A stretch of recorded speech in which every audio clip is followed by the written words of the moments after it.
क्या आप जानते हैं, हिमालय की गोद में एक ऐसा पर्वत है जो आज तक इंसानों के लिए रहस्य ही बना हुआ है। न कोई उस पर चढ़ पाया, न कोई उसके रहस्यों को समझ पाया। यह कोई साधारण पर्वत नहीं, यह है कैलाश पर्वत, भगवान शिव का दिव्य धाम। सनातन धर्म की मान्यता है कि कैलाश पर्वत स्वयं भगवान शिव और माता पार्वती का शाश्वत निवास है। यही कारण है कि इस पर्वत को धर्म का ध्रुव तारा कहा जाता है। लेकिन यह केवल हिंदुओं के लिए पवित्र नहीं है। बौद्ध धर्म इसे ध्यान और समाधि का केंद्र मानता है। जैन धर्म कहता है कि यहाँ प्रथम तीर्थंकर ऋषभदेव को मोक्ष प्राप्त हुआ था, और तिब्बती बौद्ध धर्म इसे देवताओं का द्वार मानता है। चारों धर्मों के लिए एक ही पर्वत का पवित्र होना अपने आप में सबसे बड़ा रहस्य है। सोचिए, एक ही पर्वत और चार धर्म, क्या यह मात्र संयोग है या फिर इसमें कोई छिपा हुआ दिव्य रहस्य है? कैलाश पर्वत की सबसे बड़ी विशेषता यह है कि अब तक कोई भी इंसान उस पर चढ़ नहीं पाया। ब्रिटिश, रूसी और चीनी पर्वतारोहियों ने कई बार प्रयास किया, लेकिन हर बार असफल रहे।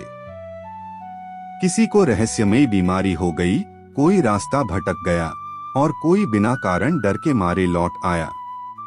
वैज्ञानिक भी मानते हैं कि कैलाश पर्वत की आकृति सटीक पिरामिड जैसी है और यह धरती पर बने सभी पिरामिडों का ऊर्जा केंद्र है।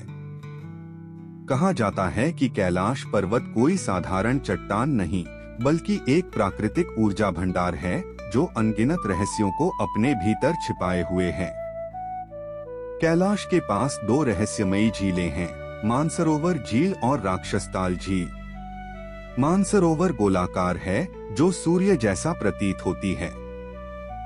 इसका पानी मीठा है और इसे सकारात्मक ऊर्जा का स्रोत माना जाता है। इसके ठीक पास है राक्षसताल, जिसका आकार अर्धचंद्राकार है, पानी खारा है और इसे नकारात्मक ऊर्जा का प्रतीक माना जाता है। एक ही स्थान पर दो विपरीत स्वरूपों वाली झीलों का होना यह कोई सामान्य बात नहीं। मानव इतिहास में शायद ही कहीं ऐसा उदाहरण मिलता है जहां एक ही जगह पर सकारात्मक और नकारात्मक ऊर्जाओं का संतुलन मौजूद हो। कैलाश पर्वत की परिक्रमा को अत्यंत पवित्र माना गया है। कहा जाता है कि यदि कोई श्रद्धालु कैलाश की घड़ी की दिशा में परिक्रमा करता है तो उसके भीतर ऊर्जा, शांति और दिव्यता का अनुभव होता है।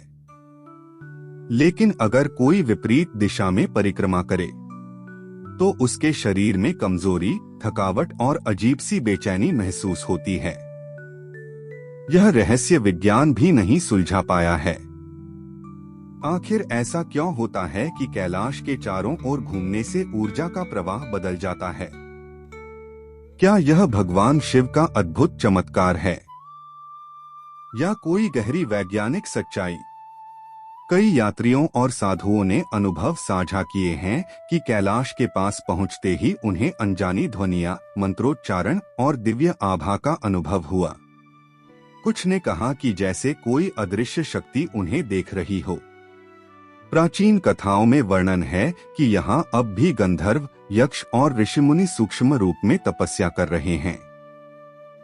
यही कारण है कि कैलाश को स्वर्ग का द्वार भी कहा जाता है। कैलाश पर्वत आज भी रहस्य और चमत्कारों से भरा है। कोई इसे भगवान शिव का धाम मानता है, कोई ऊर्जा का केंद्र। लेकिन एक सच्चाई सब मानते हैं, कैलाश केवल बुलाने से नहीं पहुंचा जा सकता। वहां वही पहुंच सकता है जिस पर स्वयं महादेव की कृपा हो। तो मित्रों, अगली बार जब आप कैलाश पर्वत की तस्वीर देखें तो याद रखिए, यह सिर्फ हिमालय की एक चोटी नहीं, बल्कि स्वयं भगवान शिव का दिव्य निवास है।